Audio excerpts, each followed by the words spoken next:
Hello, my name's Emily Clark. I head up the tax team at Travers Smith, and I'd like to welcome you to the fourth episode in our Travelling Seamlessly Global Mobility podcast series.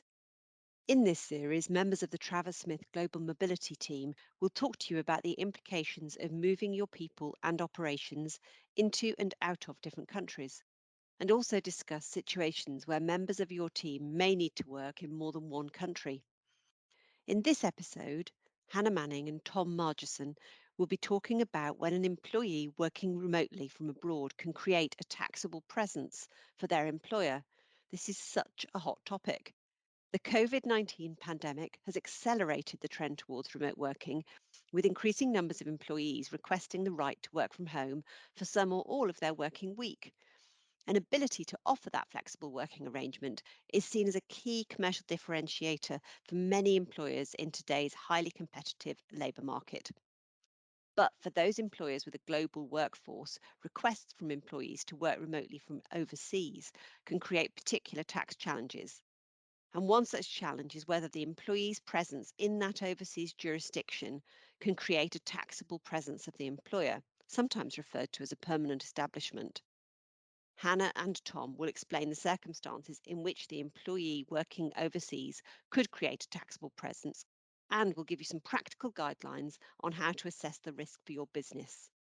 To find out more about the issues discussed in this podcast, the Travers Smith Global Mobility team, and how we can help with your global mobility projects, you can visit our website, www.traversmith.com, and search for Global Mobility. And now over to Hannah and Tom.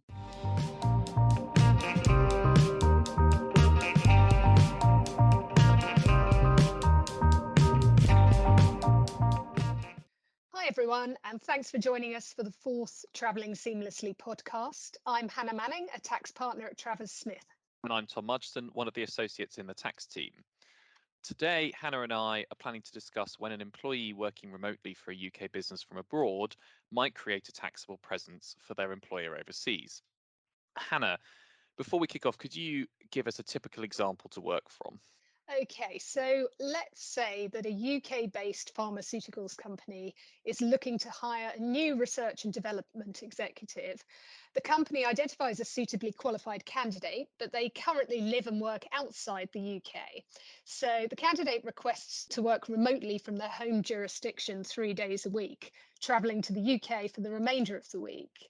The employer company is tax resident in the UK and it has no other presence or operations in the new employee's home jurisdiction. So the question for our purposes is whether the activities of the employee working from home could create a taxable presence for the employer company in the employee's home jurisdiction. Tom, before we get into the detailed tax rules in this area, could you outline why an employer might be worried about creating a taxable presence? Yeah, sure. So I think there are likely to be two key concerns for an employer.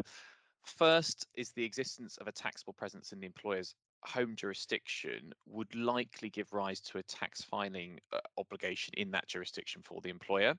For example, they might need to register with local tax authorities, and needing to make that filing is likely to be administratively burdensome for the employer. I think the second reason is that the existence of a taxable presence could mean that a portion of the trading profits of the employer company, essentially the portion attributable to the activities of the employee, could be subject to tax in the employee's home jurisdiction.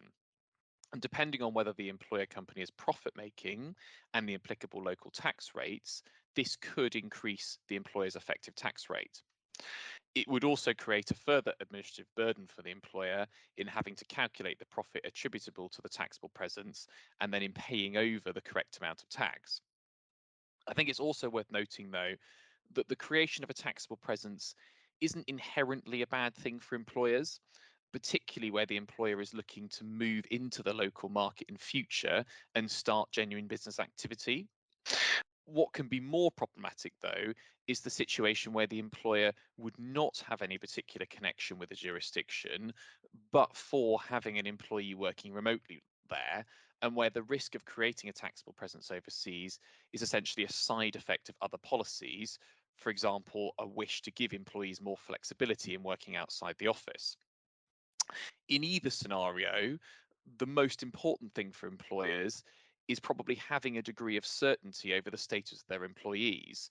They'll want to know with confidence that either the employee's activities fall below the threshold for a taxable presence, or that they pass over that threshold, but appropriate measures have been put in place to structure the arrangements efficiently and comply with any local tax filing and payment obligations.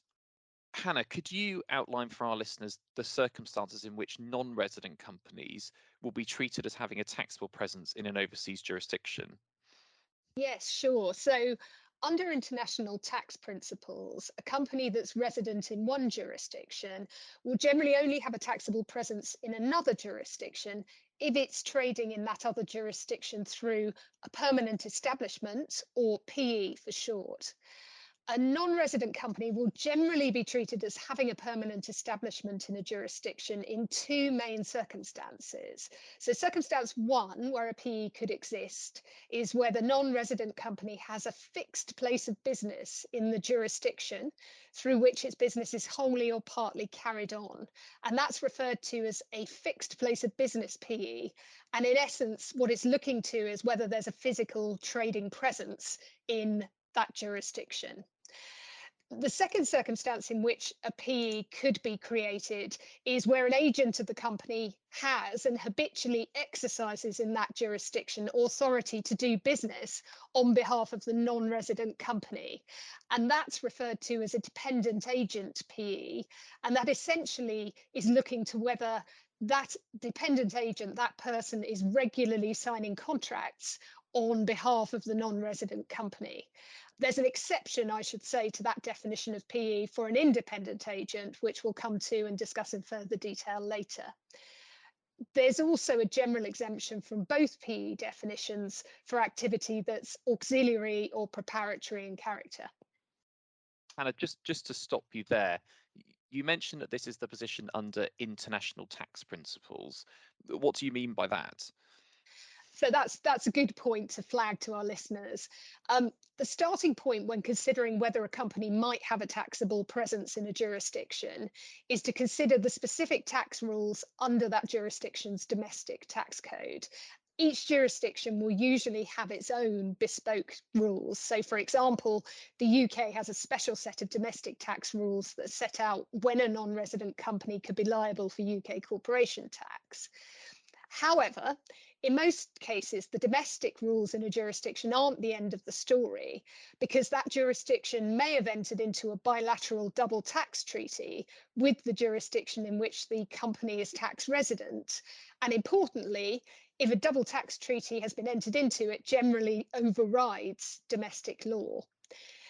The Organisation for Economic Cooperation and Development, that's the OECD for short, has created a model tax treaty that forms the basis of the vast majority of the tax treaties entered into by OECD member states, including the UK.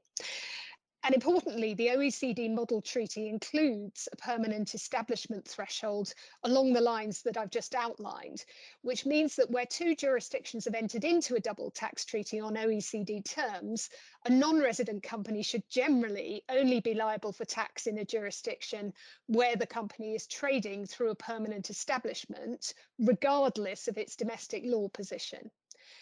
My reference to the position under international tax principles is therefore a reference to the position under the OECD Model Tax Treaty. And we've assumed for the purposes of our discussion that the relevant employee and employer are resident in jurisdictions that have entered into a double tax treaty on model OECD terms.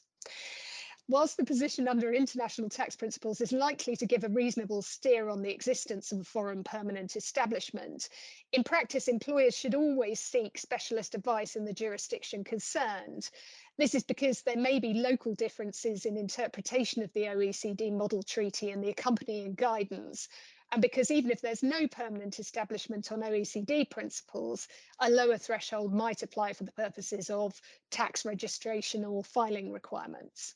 So, Tom, coming back to our definition of a permanent establishment, could you talk us through when an employee working remotely from home could create a fixed place of business PE? So, as we discussed earlier, a fixed place of business PE is in essence concerned with whether a non resident company has a physical trading presence in the jurisdiction. In the case of an employee working remotely from home, this usually boils down to whether the employee's home office constitutes a fixed permanent establishment of the employer company. And in order to have a fixed permanent establishment, there are three conditions that need to be met. Firstly, there must be a place of business, and that's normally in the form of a premises or site. Second, the place of business must be fixed. And third, the business of the enterprise must be carried on through this fixed place of business. Okay, thanks. So, shall we take a look at each of those conditions in turn? When might a home office constitute a place of business? A place of business means a location which is at the disposal of a non resident company, sometimes referred to as the disposal test. No formal legal right to use a place is required, but there must be more than merely incidental or intermittent presence. And whether an employee's home office is at the disposal of a non resident employer will depend on a range of factors, and all the facts and circumstances will be relevant. OECD guidance on the model treaty confirms that a key factor in the inquiry is likely to be whether the employer has required the employee to work from home.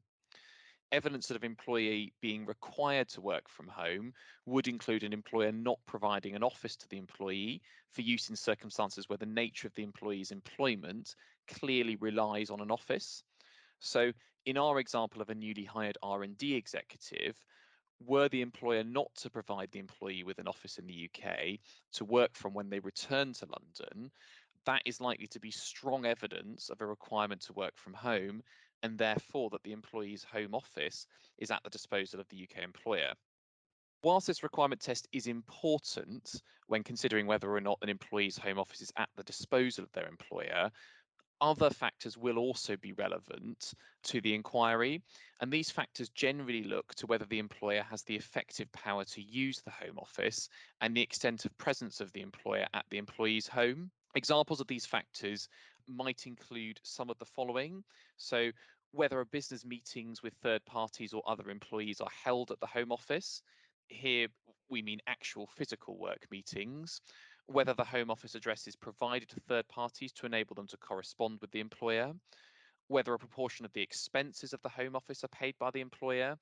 Whether the employer is paid an additional allowance for travel and accommodation near the head office, whether the employer stipulates what facilities the home office requires, whether there are any features which identify the employer at the individual's home, for example, nameplates on the building, or finally, if representatives of the employer can turn up at the employee's home unannounced and expect access, or for the employee to be present. Hannah, did you have any other observations on this test? I think that's a really good summary. There are 3 points that I would perhaps add here. First of all, the disposal test has a clear emphasis on the power to use a particular location. And I think that in considering this, it is necessary also to take into account how material the use of the location is to the overall business and the importance of the activities carried on there. And that's apparent in the principles that you touched on, that the use of that location must be more than merely incidental. So, where an employee is particularly senior, for example, a very senior executive, it might be more difficult to conclude that a home office isn't at the employer's disposal. Secondly, the OECD commentary suggests that there's a temporal element to the test of whether a location is a place of business. That is, whether the use of that particular location is continuous or whether it's intermittent. And I think in that respect, there's some crossover with the second limb of the test, which we'll come back to. But continuity or permanence of use will clearly be important, although not necessarily decisive. And third, whether the disposal test is met in relation to a home office is likely to be highly fact specific in practice, and there is no bright line test for this. It will therefore be important to carry out a detailed review of the facts based on all the factors that we've discussed. And remember that small differences in the fact pattern could have a material bearing on the outcome of the analysis. No, I agree with all of that. Hannah, could you talk us through the second limb of the fixed place of business PE? That is the requirement that the place of business must be fixed.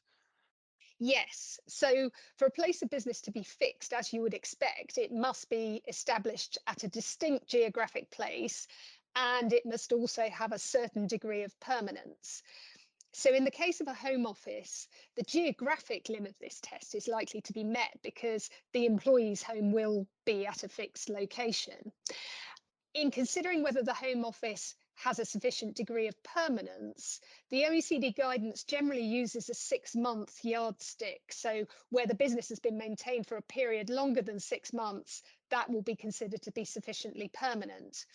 However, that approach is modified where the activities are recurrent in nature, so that in those cases, each period of time is considered in combination. So if we come back to our example of the R&D executive working from home, even though they might only work from home 3 out of 5 days a week, each 3-day period would have to be considered in combination.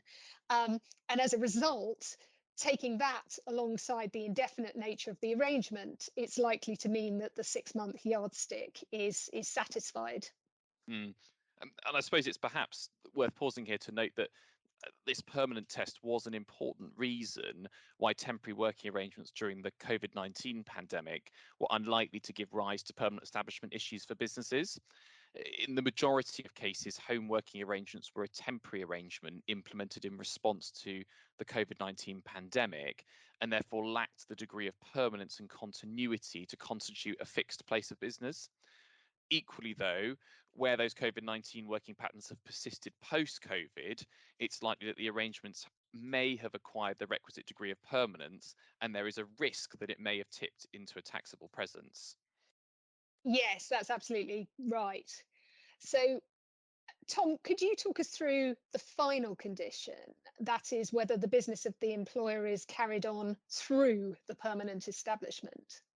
Sure, the business of the employer will normally be carried on through the place of business by personnel of the non-resident employer working at the fixed premises. In the case of employees working at the place of business, this test will almost invariably be met. For these purposes, it will not matter how the employee is engaged contractually. So self-employed consultants will also meet this test, provided they are carrying on business on behalf of the non-resident employer. So, bringing together the strands we've discussed, there are 3 conditions for a fixed place of business PE. 1, a location at the disposal of the non-resident company. 2, that location is fixed. And 3, the business of the non-resident is carried on through that place of business. In the case of employees working remotely from home, I think in practice, the second and third conditions are very likely to be met. And so the key question will therefore be whether the Home Office is at the disposal of the employer. And the factors set out earlier, in particular whether the employee is required to work from home, will be important in assessing whether the Home Office is at the employee's disposal. Hannah, we started by outlining 2 ways in which a non-resident company could have a PE. We've discussed the first being the fixed place of business PE. Can you tell our listeners about the dependent agent PE? Yes. So, as outlined earlier, the dependent agent PE is concerned with situations where a person regularly concludes contracts on behalf of a non resident company. And in order for a person to constitute a dependent agent PE, 3 conditions have to be met. So, first of all, the person must act on behalf of the non resident company as an agent. And the OECD guidance here expressly states that this condition will be met for employees because they'll necessarily act as agent for the employer in the course of their duties. Second, the agent has to have the authority to conclude contracts in the name of the non resident company. And thirdly, the agent has to habitually exercise their authority to conclude those contracts. Okay, so in the case of employees working remotely from abroad, the first condition will necessarily be met because the agent will be an employee. Should we take a closer look at the second and third conditions? Hannah, can you walk us through the requirement to conclude contracts? Sure. There are really 2 points to note about this condition. First is that the conclusion of contracts covers situations in which the agent has the authority to actually conclude contracts under the law that governs the relevant contract. but also situations where that agent plays a principal role, leading to the conclusion of contracts that are ultimately concluded without material modification by someone else. And that latter situation is intended to cover situations where a contract is effectively rubber stamped offshore, but is materially negotiated by the agent in their home jurisdiction. The second point to note is that the authority to conclude contracts must cover contracts relating to the business proper. And in practice, what that means is that most contracts will be relevant for these purposes, but employment contracts or similar contracts that are relating to internal operations are generally excluded when considering whether there's a dependent agent PE.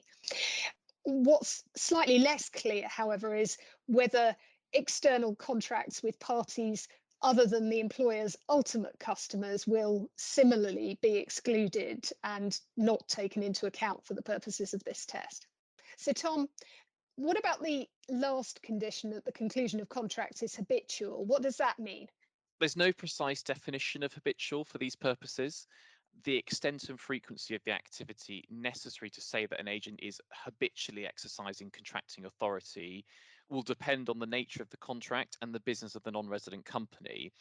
So, for example, the conclusion of a single critical customer contract could be enough to constitute habitual activity in certain circumstances. It will therefore be necessary to understand the importance of the contracting authority and the frequency with which it's exercised. Yes, that's a really interesting point. So, bringing this discussion together, what does all of this mean for the home working arrangement? Well, I think the key practical takeaway is that employers should closely interrogate the authority or powers that an employee working remotely will be given for concluding and negotiating contracts on behalf of a non resident company, and the nature of the contracts which they might be involved in entering into. As with the fixed place of business PE, the position is likely to be highly fact specific. And where employees are entering into business critical customer contracts, that is likely to result in the creation of a dependent agent PE.